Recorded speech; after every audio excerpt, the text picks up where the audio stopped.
Are you a podcaster? Maybe you've got that big idea and you're looking for a network to join. The multi-award-winning Ozcast Network can get your content to eyes and ears all over the world. Join now for the first month free, and you could be featuring this sound at the beginning of your podcast. Ozcast. Simply head to ozcastnetwork.com for details. Ozcast.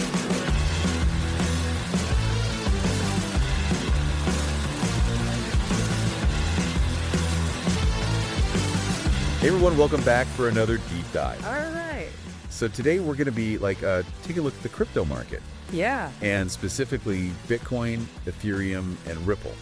Kind of what their prices have been doing lately and what that might tell us about, where they could be headed. Right. And you sent me this really interesting article from FXStreet. Yeah. From just this Monday, March 24th, 2025. Uh-huh. And it's called Top 3 Price Prediction, Bitcoin, Ethereum, Ripple, BTC, ETH, and XRP consolidate before a potential breakout. That's right. And we're going to kind of unpack some of the key takeaways from this analysis and just try to give everyone listening, a clear idea of, what might be happening in the near future with these cryptocurrencies without getting too bogged down in, the technical stuff. Sure. Yeah. I think that's really important. This article does a good job of kind of cutting through some of the noise and highlighting some of the key things to watch for. Yeah, definitely. And, I think a lot of times, I feel like a lot of the analysis out there can be so dense and hard to really follow. Yeah. So we're trying to make it easy for everyone to understand. Absolutely. Okay, so let's jump right into Bitcoin, I guess. Okay. The big dog in the room. The article said Bitcoin was trading around $85,600 as of Monday, which follows a pretty decent recovery last week, 4.25%. Yeah. And one thing that really stood out to me was the article talking about the 200-day exponential moving average, the 200-day EMA. Right. So can you explain for people who might not be super familiar with that, why is that 200-day EMA so important? Sure. So the 200-day EMA, it's really like a key indicator of the long-term trend. It's basically, the average price over the past 200 days. And if the price is consistently above that, it generally suggests an upward trend over the long term. And if it's consistently below, it suggests a downward trend. Yep. And what's interesting about Bitcoin right now is it broke above that level twice, which was around 85,502. Oh, wow. So the fact that it broke above and then kind of hesitated, it suggests that there's like a real battle going on around that level. Yeah. Like, buyers and sellers kind of fighting it out. A tug of war. Yeah, exactly. And that kind of indecision, at such a key level, it often means that a big move's coming, in one direction or the other. Okay, so the article then goes on to kind of lay out two scenarios. Yeah. A bullish scenario and a bearish scenario, based on this level. Right. So let's start with the positive one. Okay. What needs to happen for Bitcoin to keep going up? Well, the bullish case hinges on Bitcoin finding strong support around that 200-day EMA, which is pretty close to where it is now, right? Yeah. If it can hold above that, the article suggests we could see a continued recovery, maybe even reaching 90,000, which is like a big psychological level, Right. Those round numbers do tend to, influence trading behavior. Exactly. Yeah. Traders tend to target those numbers. So that's definitely one to watch. Okay. So, 90,000 is kind of like the optimistic target. Yeah. But what if it doesn't hold? What if it drops below that EMA? What's the downside look like? So if Bitcoin, fails to hold above the 200-day EMA, and especially if it drops below 85,000 and stays there, okay, the analysis says there's a risk of a further decline, potentially down to 78,258, which is the next significant support level. Oh, wow. Okay, so that's a pretty big drop. Yeah, it's a decent drop. So definitely something to keep an eye on. For sure. The article also talks about some technical indicators, like the daily RSI and the MACD. Right. And I think those can sound a little bit scary for people who aren't, super into technical analysis. Yeah, they can be intimidating. But can you just give us a simple breakdown of what those indicators are telling us? Yeah, so the RSI and the MACD, they're basically they're tools that can help us see the momentum and maybe the direction of price movements. Okay.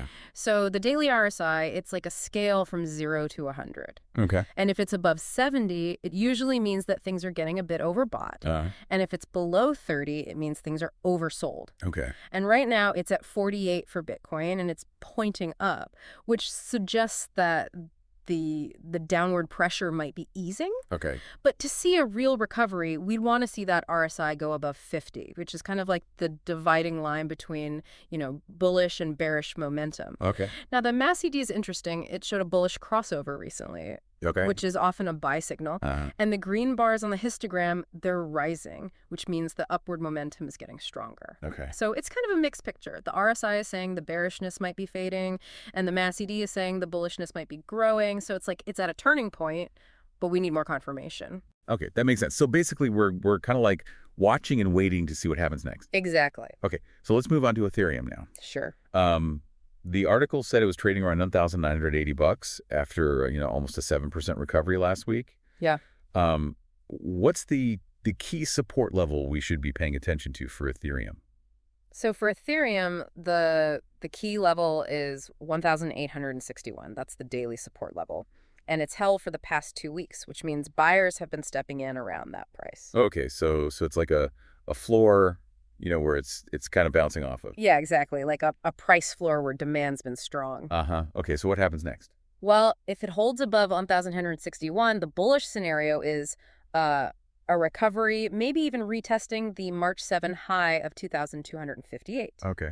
But if it breaks below that, the bearish scenario is a potential drop to the next support, which is around 1,700. Okay, so again, kind of like we're at this crossroads. It could go either way. Yeah, for sure. And what about those indicators, the RSI and the MACD? What are they saying for Ethereum? Well, the daily RSI for Ethereum, it's around 40 right now, and it's approaching that neutral 50 level, which again suggests that the bearish momentum might be weakening. Yeah. And like Bitcoin, Ethereum's MACD also had a bullish crossover, and the green histogram bars are rising. Okay. So, that also points to potential upward movement, but again, only if that 1,861 support level holds. Right. Yeah, that seems to be like a recurring theme here, right? Like, yeah. these key levels are so important. They're crucial. Okay, let's talk about Ripple now, also known as XRP. Okay. The article says it's trading around 2.42 after also like a 7% recovery last week. What's the key level to watch for Ripple? For Ripple, it's the 100-day EMA, which is currently acting as support around 2.42. Breaking above it last week was a positive sign, suggests a possible trend reversal. Okay, so if it stays above that 100-day EMA, what could happen? Well, if it holds above that EMA, the analysis suggests a continuation of the recovery, maybe even up to the resistance level at 2.72. Okay, and if it breaks below? If it breaks below, we could see a retracement down to the next support, which is at 1.96. Okay, so again, it's all about these key levels, these support and resistance levels. Absolutely, yeah. Those are the battlegrounds. What about the RSI and the NCD for Ripple? What are those telling us? So the daily RSI for Ripple is right around 50. Actually at 51, which means the market is indecisive right now. To see a real bullish signal, we'd want to see that RSI move above 50 convincingly. Okay. But, like Bitcoin and Ethereum, Ripple's MACD also showed a bullish crossover. Okay. So, again, mixed signals. The MACD is positive, but the RSI is neutral. So it's like it's waiting for a push in one direction or the other. Right. Okay. So it seems like there's this common thread across all three of these cryptocurrencies. Yeah. They're consolidating, kind of like taking a breather after some recent gains. And it really all depends on whether they can hold above these key support levels. Exactly. Yeah. If those supports hold, we could see further gains. But if they break, we could see more declines. Right. Okay. Now, the article also briefly mentioned some broader concepts, like Bitcoin dominance and altcoins and stablecoins. Right. Even though it doesn't give us like the current Bitcoin dominance level, can you just explain why it's important to understand those things, when we're trying to analyze these price movements? Yeah, sure. So understanding those concepts, it gives us more context, when we're looking at these individual cryptocurrencies. Okay. Bitcoin dominance is basically how much of the total crypto market cap is Bitcoin. Okay. And it tells us a lot about market sentiment. Okay.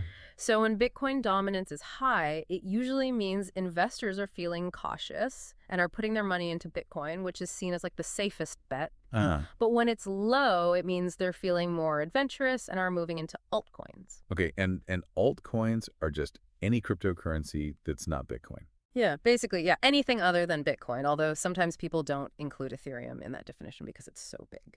Okay, right. And what about stablecoins? Stablecoins are cryptocurrencies that are designed to stay stable, usually pegged to the US dollar. Okay. They're important because they give traders a less volatile asset to hold, if they want to take a break from the wild swings of the crypto market. Right. Makes sense. So even though we don't know the exact Bitcoin dominance level right now, it's important to keep in mind that it can have a big impact on the price of Bitcoin, Ethereum, and Ripple. Okay, so basically, like, everything is connected. Yeah, for sure. Okay, so just to recap, Bitcoin's around that 200-day EMA and 85,000 support. Ethereum's holding at 1,861. Ripple's trying to stay above its 100-day EMA around 2.42. And if those supports hold, we might see them go up to those resistance levels we talked about. But if they break, we could see them go down to the next support levels. Exactly. Okay, so a lot of potential for movement in either direction. Yeah, absolutely. And it's important to remember that the crypto market is risky. Yeah. And things can change quickly. Right. And as the article says, you should always do your own research before investing. Absolutely. Always do your own research. So, as we're watching all this play out, I'm thinking about, how Bitcoin dominance could affect things. Yeah, that's a good point. Like, what if Bitcoin dominance suddenly spikes? Would that hurt the potential for Ethereum and Ripple to rally? It could, yeah. If investors are suddenly flocking back to Bitcoin, it could mean they're less interested in altcoins. Right. So that's something to keep in mind, as we watch these breakouts or potential breakouts unfold. Absolutely. It's all part of the bigger picture. Okay. Well, thanks so much for breaking this down with me. It's been really helpful. No problem. Happy to do it. And thanks to everyone for listening to this deep dive. Yeah, thanks for joining us. We'll be back soon with another one. See.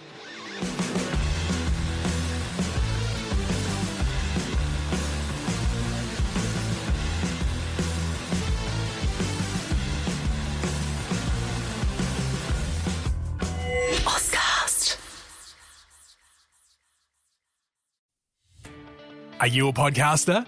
Maybe you've got that big idea and you're looking for a network to join. The multi-award-winning Ozcast network can get your content to eyes and ears all over the world. Join now for the first month free, and you could be featuring this sound at the beginning of your podcast. Ozcast. Simply head to ozcastnetwork.com for details.